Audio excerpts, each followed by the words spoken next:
Muscles connect to bones through tendons. So at each end of the muscle, there'll be at least one tendon.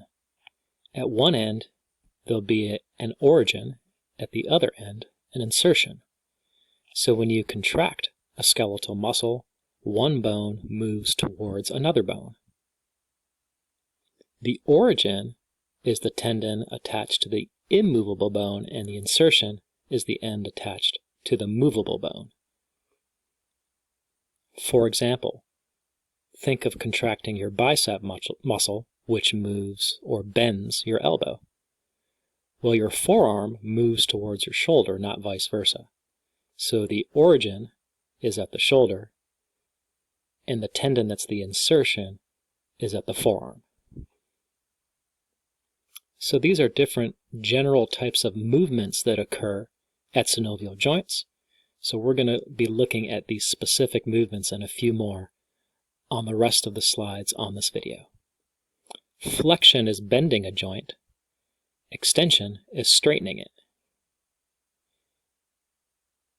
Or, if a limb, for example, is not bending, flexion is forward and extension is back. Sometimes we use the word hyperextension when the limb moves past neutral. Here we see the head flexing and extending. Abduction is moving a body part away from the body, where adduction is moving it towards the body. If you open up your fingers, that's abduction. If you close them together, that's adduction. Rotation is part of the body moving around its axis, or rotating. Circumduction, we'll think of a ball and socket joint that we can draw a circle with our fingertips in space, where the shoulder is fixed and the fingertips are moving around in a circular motion. Supination is moving the forearm so your palm is up. Pronation, your palm is down. Dorsiflexion and plantar flexion only happen at the ankle or foot. Dorsiflexion is pointing the toe upwards towards the ceiling, where plantar flexion is pointing it down towards the floor. Inversion is moving your foot so the sole or bottom of it faces inward or medial. Eversion, the bottom of the foot points outwards or lateral.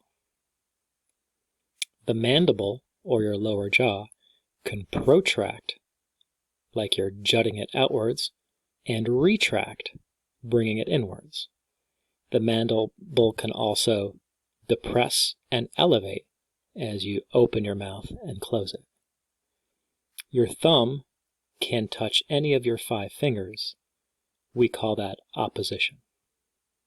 So here's a good table with the 6 types of joints from the previous video, the types of movements that each joint allows, and an example of that joint or more than one in the body.